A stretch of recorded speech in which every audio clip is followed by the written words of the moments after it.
आणि सासवडच्या दिवे घाटामध्ये महाराजांना नेण्याकरता काळ आला महाराज. आणि काळ आल्याच्या नंतर महाराजांनी सांगितलं, हे चल फुट म्हणली येत नाही तुझ्यासोबत. अजून माझी पंढरपूरची वारी अपूर्ण आहे. मला पंढरपूरचं देवाचं शिखर दिसलं नाही, पुंडलिकाचं शिखर दिसलं नाही.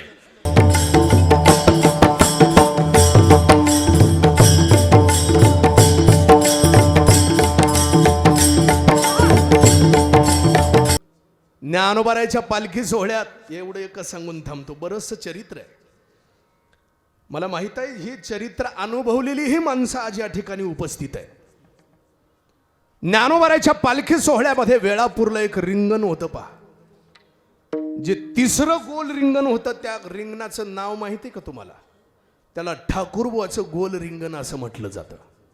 हे ठाकूरबुवा म्हणजे दुसरे तिसरे कोणी नाहीत, ते हेच ठाकूरबुवा आहेत. श्री संत हरिबाबा महाराजांचे लहाने बंधू श्री संत नामदेव महाराज यांची समाधी तिथं वेळापूरला. महाराज महिनावारीला यायचे पंढरपूरला. आणि सासवडच्या दिवे घाटामध्ये महाराजांना नेण्याकरता काळ आला महाराज.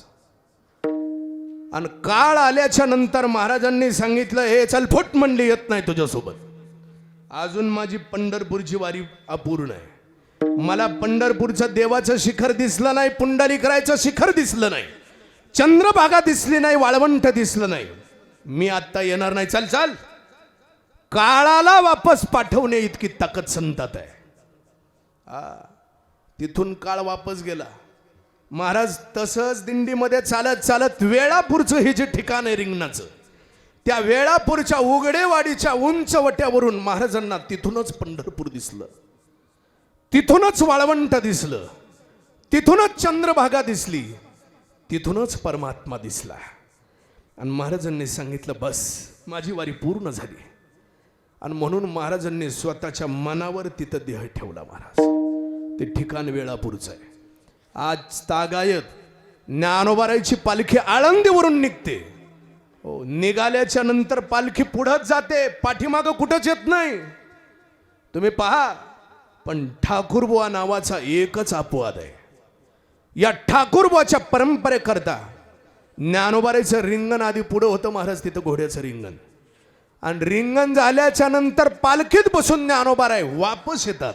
आणि ठाकूरबुवाच्या समाधीवरती ज्ञानोबारायच्या पादुका ठेवल्या जातात, अभिषेक होतो, आरती केल्या जाते, नैवेद्य दाखवला जातो. मग ज्ञानोबाराय पंढरपूरकडे प्रस्थान करतात. महिमा ठाकूरबुवाच्या परंपरेचा.